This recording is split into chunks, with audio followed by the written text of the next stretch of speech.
Painted painless learning. હવે મારી સામે જોવો, મમ્મા થોબડમ દેખમ. પ્રશ્ન 1 માં આપણે સરવાળો કરમ અને પ્રશ્ન 2 માં બાદબાકી કરમ. શું કરમ? સરવાળા ઈઝી એમ, બાદબાકીમાં ધ્યાન રાખમ, નકર લોચા પડમ અને જવાબ નહીં આવમ તો માર્ક્સ નહીં આવમ, એટલે ધ્યાન રાખમ. સમજાવમ, આગળ વધમ. હાલો, તો હવે આપણે બાદબાકી કરવાની છે.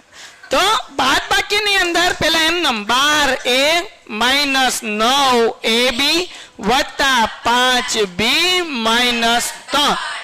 પછી એમાંથી આપણને એમ કીધું કે આવડું આ બાદ કરો. પણ જે બાદ કરવાનું કે ને બેટા, માઇનસ કઈ આ બધું કેમાં મૂકવાનું? તો કાઉન્સ કરીએ તો અહીંયા છે 4a માઇનસ 7ab વત્તા 3 વત્તા, બરાબર. સાહેબ આ કાઉન્સ કેમ કર્યો સમજાવું. પેલા જો આ એમને મૂકવાનું, બરાબર. 12a એમને માઇનસ 9ab એમને વત્તા 5b એમને માઇનસ 3 એમને માઇનસ. એ ભાઈ અહીંયા ધ્યાન રાખ, કાઉન્સ એટલે કર્યું હતું કારણ કે ગણિતનો નિયમ છે અને એ નિયમ એવો છે મારા ભાઈ કે અગર બાર માઇનસ છે અને કાઉન્સ ખોલો એટલે અંદરની આ જેટલી નિશાની છે ને બાપલિયા હોય બધી બદલાઈ જાય. એટલે માઇનસ હોય તો પ્લસ થઈ જાય ને પ્લસ હોય તો હવે આપણે કરી નાખીએ મારા બાપ. આ કાઉન્સ ખોલીએ, આ 4a એમ નામ, આ માઇનસ છે એટલે પ્લસ કરવાનું અને આ પ્લસ છે એટલે માઇનસ કરવાનું અને આ પ્લસ છે એટલે માઇનસ કરવાનું. બોલો કોઈને કઈ વાંધો? બસ એટલે કાઉન્સ રાખ્યું હતું કારણ કે આ નિયમ હતો. સમજો ને, પ્લસમાં એવો કઈ નિયમ છે, માઇનસમાં છે. હવે જેમ કરતા થાય એમ, પૂછડા વાળા બાજુમાં કેવા, તો આ 12a છે ભાઈ, એવું કોઈ પૂછડા વાળું છે તો ડાયરેક્ટ બાદબાકી કરવીશ કે બાજુ મૂકવા છે? બાજુ મૂકાવું. જો બે સમજો. જો ડાયરેક્ટ બાદબાકી કરો તો ડાયરેક્ટ જવાબ આવી જશે, બાજુ મૂકો તો એક સ્ટેપ વધશે. પણ આપણે એક સ્ટેપ વધારીએ ને કે ખબર નહીં પડે આવ્યું ક્યાંથી એમ. એટલે 12a એમનેમ, એની બાજુ પૂછડા વાળું 4a, પછી આવું છે માઇનસ 9ab, એના જેવા પૂછડા વાળું ab વાળું કોણ છે ને 7ab, પણ કેવું છે પ્લસ 7ab વત્તા 5b. ભાઈ b વાળું પૂછડા વાળું કોઈ છે પણ કેવા છે ભાઈ માઇનસ 3b. પછી આ તો પૂછડા વગરનું છે. હાલો માઇનસ 3 અને પછી માઇનસ 12. આને કઈ પૂછડું નથી, પૂછડા વગરનું બુઠિયું, બરાબર ને. હાલો 12 એમાંથી 4 જાય એટલે 8 વત્તે ઓછે 7 માંથી 9 જાય તો 9 માંથી 7 જાય એટલે 2ab થાય કે નહીં? પણ નિશાની કોની? મોટા પદની, એટલે માઇનસ. પછી વત્તે ઓછે 5b માંથી 3b જાય એટલે 2b, નિશાની પ્લસ કે માઇનસ? એ 2b અહીંયા ધ્યાન રાખ, મોટા પદની નિશાની પ્લસ. પછી વત્તે ઓછે છેદ નહીં, ઓછે 12 ને 3 15, પણ કેવા મૂકવાના? માઇનસ નહીં. ઓછે વત્તામાં માઇનસ જ નિશાની આવે. ક્યારે આવે? માઇનસ. એટલે શું? ઓછે વત્તા 12 ને 3 15 કરવાના, પણ નિશાની માઇનસ ની. આ દાખલાનો જવાબ દાખલો થઈ ગયો પૂરો. ડન છે? ઓકે. પ્રશ્ન 2 નો દાખલા નંબર 2 તમારે બોલવાનું. રકમ શું છે ભાઈ? એમને મૂકીએ 5xy minus 2yz minus 2zx વત્તા 10xyz. માંથી લખ્યું, માંથી હું લખવાનું, માંથી બદલે માઇનસ. હું પૂછું ત્યારે એક સાથે બોલો. હવે કાઉન્સમાં ભાઈ હમણાં લખમાં, કાઉન્સમાં હું લખવાનું છે 3xy વત્તા 5z માઇનસ 7zx. ડન. આગળ વ્યા જઈએ ભાઈ.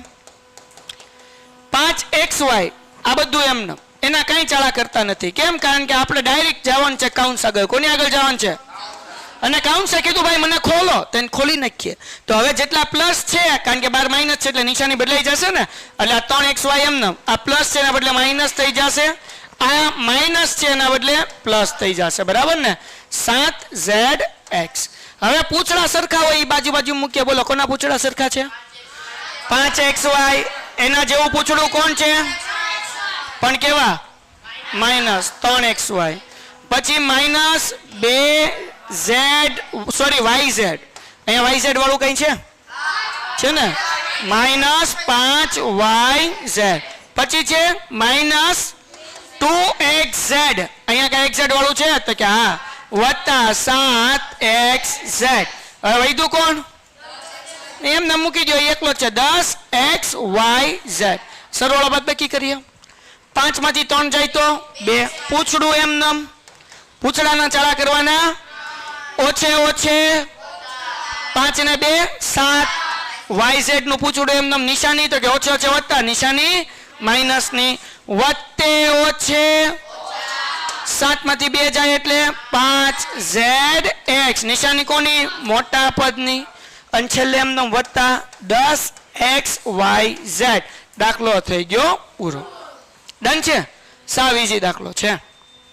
એના પછી છેલ્લો દાખલો, આમાંથી આ બાદ કરવાનું કીધું. અબ બાપુ એડી મોટી લાઈન થાય. હાલો બોલો, આમાં રકમમાં જોતા રહેજો, હારું કઈ ભૂલ હોય તો કહેજો. 18 માઇનસ 3p માઇનસ 11q વત્તા 5pq ઓછા 2pq નો વર્ગ વત્તા 5pq સોરી p વર્ગ q. ડન છે? હવે એમાંથી આપણને આ કીધું બાદ કરો, કરી નાખીએ, આપણને કઈ વાંધો જ નથી. નિશાની કરીને કેમાં મૂકી દેવાનું? શું મૂકશું ભાઈ? 4 pq p નો વર્ગ q ઓછા 3pq વત્તા 5pq નો વર્ગ ઓછા 8p વત્તા 7q ઓછા 10. હા બાપુ હમાઈ ગયો ભાઈ એક લાઈનમાં. મને એમ કે હાળું નહીં હમાઈ દીધું. બરાબર. હવે જેમ કરતા હતા એમ બોલો. હવે શું કરવાનું તો કે પેલા બધું એમને 18 માઇનસ 3p માઇનસ 11q વત્તા 5pq માઇનસ 2pq સ્ક્વેર વત્તા 5p સ્ક્વેર q ઓછા. હવે બધા નિશાની બદલવાની. વત્તા હોય ઓછા, ઓછા હોય વત્તા, કાઉન્સ ખુલશે 4 p નો સ્ક્વેર q વત્તા 3pq માઇનસ 5pq નો વર્ગ, માઇનસ છે એટલે પ્લસ 8p, પ્લસ છે એટલે માઇનસ, અને માઇનસ છે એટલે પ્લસ 10. ડન છે? હરખા પૂછડા વાળા બાજુ બાજુ મૂકીએ. બરાબર ને? હાલો જરાક જાગતા રહેજો. 18 તો પૂછડા વગરનું કોણ છે? કેવા છે? મૂકી દઈએ પ્લસ. બરાબર ને? હા કે ના? માઇનસ 3p, બોલો p વાળું પૂછડું ક્યાં છે? બીજું 8p, કેવું છે? પ્લસ. હાલો પ્લસ 8p. જાગો છો? એટલે 18 મૂકી દીધા, સોરી ભાઈ. 18 હતા, પૂછડા વગરનું કોણ હતું? 10, એટલે વત્તા 10, પછી 3p અને 8p. હાલો હવે 11q, q કોણ છે? Minus 7q. ક્યાં છે? અહીંયા છે ને પૂછડા વાળું, માઇનસ 7q. પછી શું છે ભાઈ? વત્તા 5pq. બોલો pq વાળું બીજું અહીંયા શું છે ભાઈ? Plus 3pq. પછી શું છે ભાઈ? માઇનસ 2pq નો વર્ગ, pq નો વર્ગ વાળું pq નો વર્ગ અહીંયા માઇનસ 5pq નો વર્ગ. પછી છેલ્લે કોણ વધ્યું ભાઈ? વત્તા 5p વર્ગ q, એની બાજુમાં છે ને જેવું માઇનસ 4p વર્ગ q. હવે પ્લસ માઇનસ કરી નાખીએ. પૂછડાના કઈ ચાળા નહીં કરવાના. 10 અને 18 એટલે 28.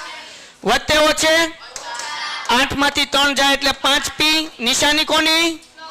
મોટા પદની. કોની? હાલો ઓછે ઓછે વત્તા 11 ને 7 18, પણ નિશાની કેની ભાઈ? માઇનસ ની. પૂછડું એમને મત મૂકવાનું. બરાબર ને? હાલો વત્તે વત્તે વત્તા 5 ને 3 8, એટલે 8p અને q. પછી ઓછે ઓછે 5 ને 2 7, પણ માઇનસ 7pq નો વર્ગ, અને અહીંયા વત્તે ઓછે ઓછા 5 માંથી 4 જાય એટલે 1 લખવાની જરૂર નથી, ખાલી હું લખીએ p વર્ગ q, અને 5 મોટા છે એટલે વત્તાની નિશાની. હજી એક સ્ટેપ, આને ગોઠવવાનું. જે વર્ગ વાળું હોય પેલા મૂકવાનું, 2 ઘાત વાળું હોય પછી 1 ઘાત વાળું મૂકવાનું, પછી ઘાત વગરનું પૂછડા વગરનું મૂકવાનું.